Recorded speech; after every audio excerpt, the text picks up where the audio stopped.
In all honesty, I've not been a great saver in my life. When I started out, I think I had $258. I don't even know why I remember that, but my first business venture was a tugboat, and I knew there was an opportunity, and I knew there was a tugboat available, and I was talking to actually my dad's banker, who was also a family friend, and First National had the tugboat in a bankruptcy, so he called over there and said, "Hey, I got a guy interested in that tugboat, and he doesn't have any money, but if you'd be selling it to him," he said, "I'll be glad to co-sign." And so that's how I got started. I borrowed $20,000, bought a tugboat, and that was in 1972, and so from there, I just, everything I made's always been back into the business, and I paid my father's friend with a $1,600 shotgun he wanted in 1972. That's how I paid him for co-signing after I paid the tug off. We had customers like Alaska Garden and Pet, who was our first customer. We've been working with them for 30 years, never had a contract, never had an issue. They trust us, we trust them. If we run into a problem or something doesn't go exactly like we thought, we talk to them, work it out. So if you have customers that you trust and that are dealing on a fair play basis, like nobody's trying to take undue advantage. Obviously, everybody wants to make a profit, but also when you're dealing with either your customers or your vendors, I think you have to be fair and reasonable. You don't want to take unfair advantage of anyone. When you're starting out, you don't have any money, much experience. You hopefully have your education. I know that was a huge thing with me when I did start in business. I did have a degree in business administration and economics, so that lends a lot of credibility to what you want to do. So I certainly encourage them to, continue their education and get as much depth as they can there. People in the community that are supportive, just like Junior Achievement, there's a lot of resources that they can go to if they have the desire and good ideas and want to put to work. I think you can make it happen if you want to do it. So.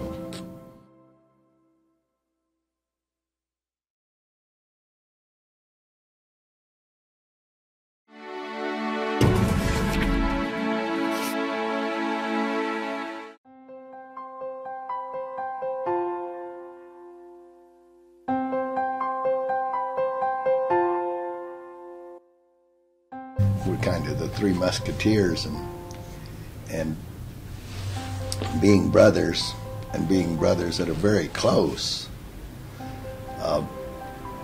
there was never has been a trust issue. So when you focus on the financial end of things, we each had our part in the company, and so Sam being our business partner, and Al doing the jobs, and myself helping with support if we wanted to buy a pickup truck and one of us didn't want to buy it, it didn't get bought. I mean, it wasn't like it was a deal. So, but we had faith in our financial officer not to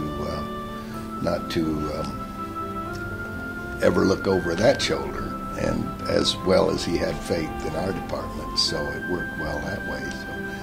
So it's kind of a unique setup in the sense of how we functioned as a family corporation.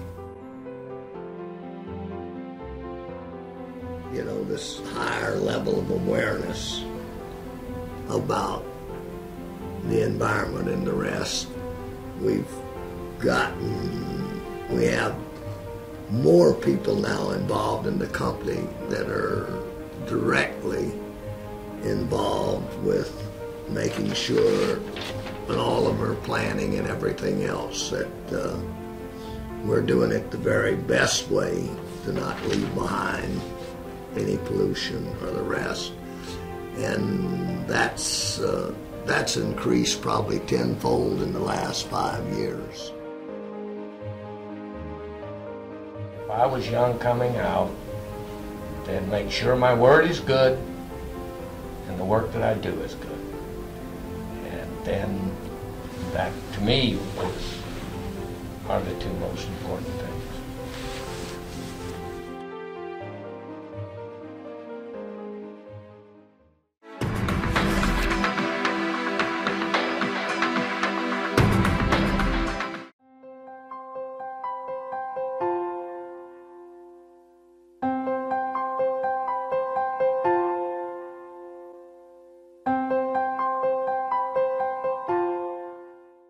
Never jump too far too fast unless you have the means to do it, and that should go, as it relates to junior achievement in youth today, it should go for personal life too.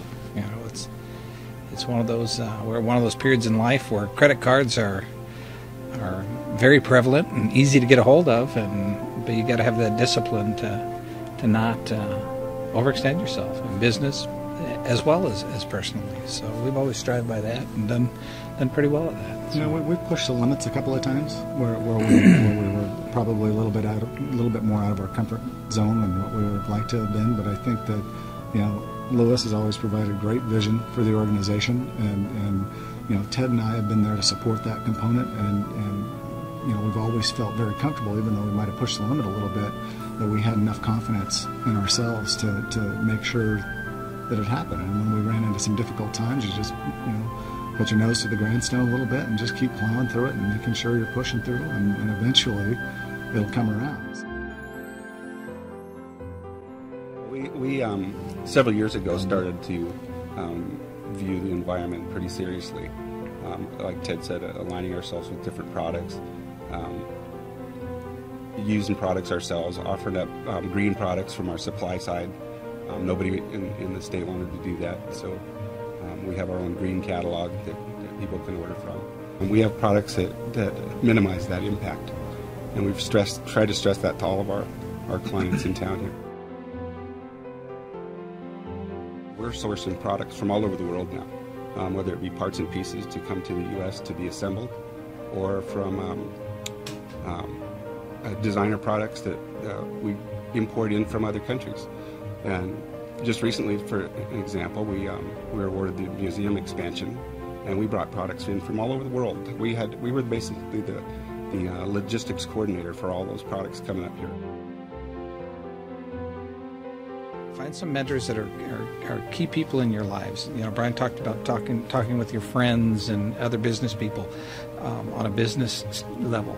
As youth, find mentors too, either a good teacher or a good coach or somebody that can help guide you through the trials and tribulations of life, and that can be a great contributor to your success as you move on down the road.